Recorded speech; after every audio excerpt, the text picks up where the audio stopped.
Welcome back. आपकी अदालत में आज हम सवाल पूछ रहे हैं, इल्जाम लगा रहे हैं अरविंद केजरीवाल पर। आपकी अदालत में अगला इल्जाम। आपकी अदालत में टीम अन्ना के मेंबर अरविंद केजरीवाल पर आरोप है कि इनके हिसाब किताब में गड़बड़ है।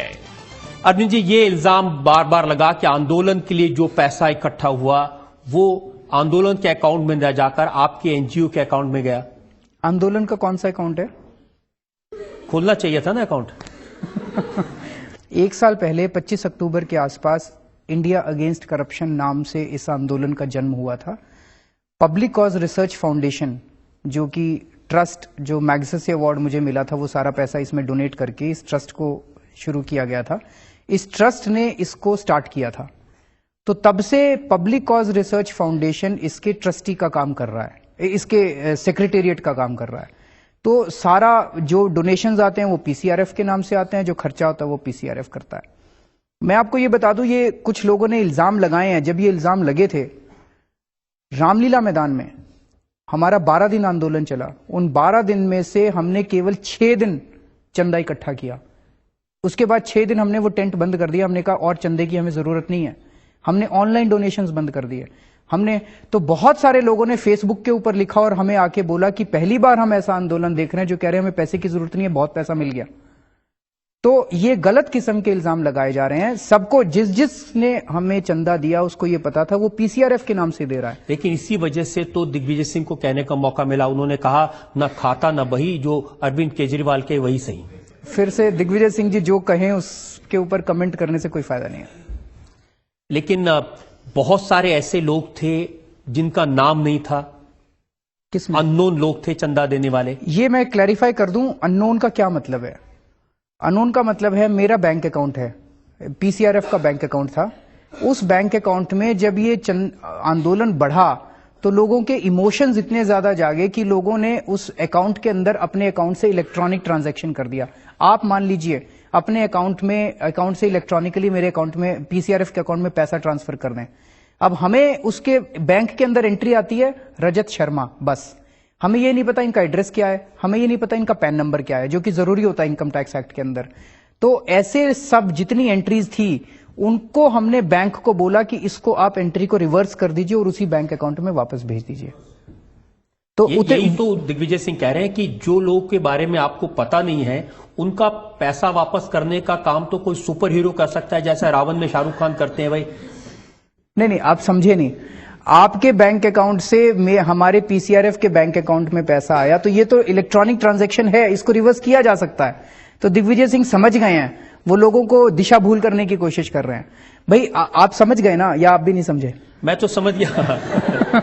तो इस एंट्री को देश की जनता समझ जाए, आप लोग समझे इस बात को। और मुझे लगता है देश की जनता भी समझ गई है।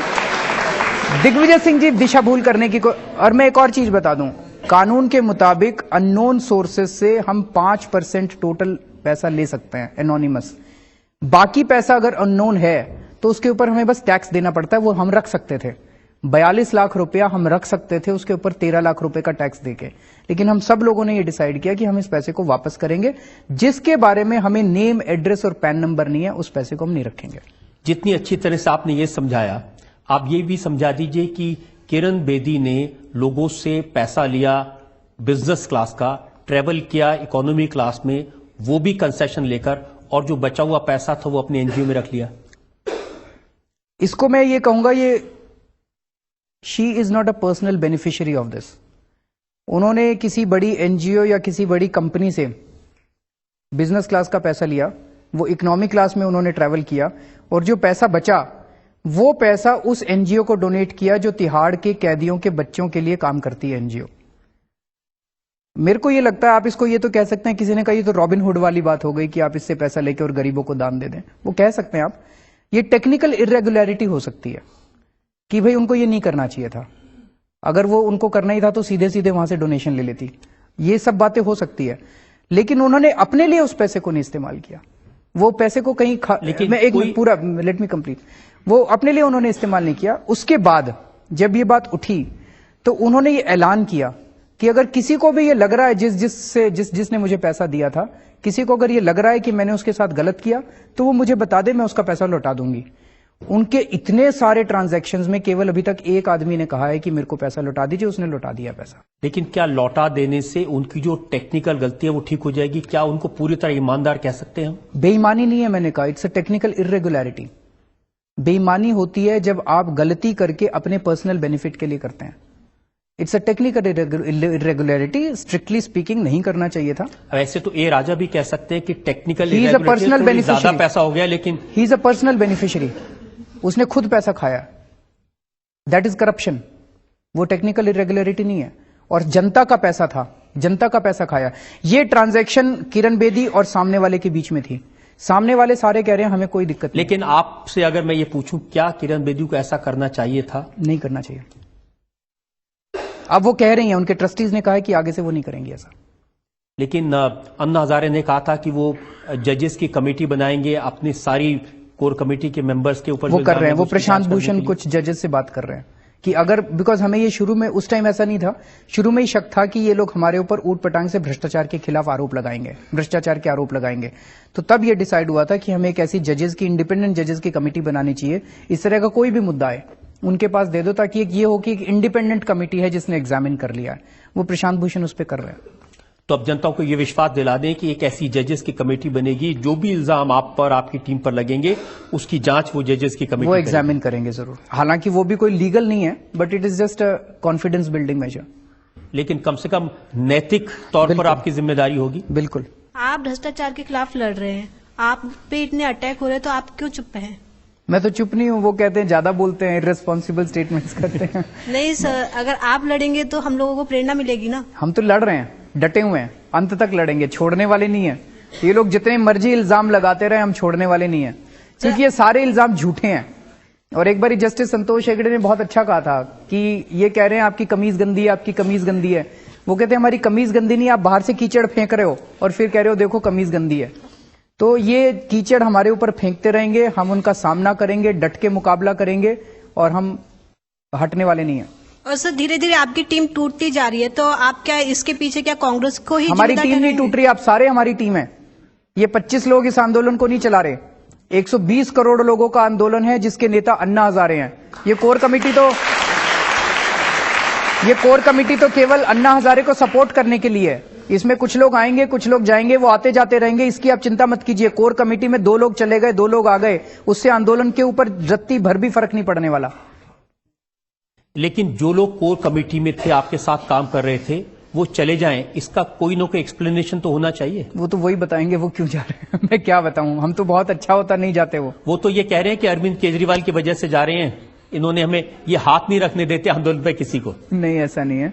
मैं फिर से कह रहा हूं कि अगर वो मेरा कसूर बता दें, वो कह रहे हैं एरोगेंट है, कहां एरोगेंस की, मैंने क्या गलती की, तो उसको सुधारेंगे गलती को। आपके साथी, आपने उनसे पूछा नहीं? मैंने पूछा उनसे, वो नहीं बता रहे, वो बस कह रहे हैं एरोगेंट है। मैंने फोन भी किया था, दोनों को फोन किया था मैंने। मैं अरविंद जी से ये पूछना चाहता हूं कि अरविंद जी सिस्टम का हिस्सा रह चुके हैं और इस सिस्टम को बड़ी अच्छी तरह समझते हैं। तो अरविंद जी ऑफिशियल बयान को छोड़कर मैं उनसे पर्सनली ये पूछना चाहता हूं कि उनका दिल क्या कहता है, क्या हम अपने जीवन में कभी एक सशक्त लोकपाल देख पाएंगे? मुझे लगता है जीवन में नहीं, अगले कुछ महीनों में ही देख पाएंगे। धन्यवाद, बहुत खुशी। और आपको लगता है कि एक सशक्त लोकपाल बिल पास हो जाएगा तो इससे भ्रष्टाचार दूर हो जाएगा? पहली बात तो मुझे लगता है, जैसे आप कह रहे हैं, सलमान खुर्शीद जी भी कह रहे हैं, विलासराव देशमुख जी भी कह रहे हैं, राहुल गांधी जी भी कह रहे हैं, प्रधानमंत्री भी कह रहे हैं, तो जरूर सशक्त लोकपाल बिल आएगा, ऐसी हम भी उम्मीद करते हैं। अगर सशक्त लोकपाल बिल आता है जिस तरह का हमने ड्राफ्ट किया, जिस तरह का उत्तराखंड में पास हुआ, तो मुझे लगता है 60% करप्शन कम होगा। लेकिन आपको ये नहीं लगता कि खंडूरी जी ने ये बिल इसलिए पास किया कि अब उनको चुनाव में वोट मिल जाएंगे इसका इस्तेमाल करके? बहुत अच्छी बात है, सबको करना चाहिए। चुनाव में वोट लेने के लिए अगर कोई अच्छा लोकपाल बिल पारित करता है, इससे अच्छा जनतंत्र का उदाहरण क्या होगा? चुनाव में वोट लेने के लिए लोग तो दारू और पैसा देते हैं, उसकी बजाय उन्होंने अगर अच्छा लोकपाल बिल पारित किया तो ये तो स्वागत के लिए बात है। अरविंद जी, बहुत सारे सवाल हमने आपसे पूछे और मुझे खुशी आपने बड़ी सफाई से, बेबाकी से जवाब दिया। हम एक ब्रेक के रुकेंगे और ब्रेक के बाद सुनेंगे आपकी अदालत में आज के जज हरिशंकर व्यास का फैसला आज के मुकदमे पर।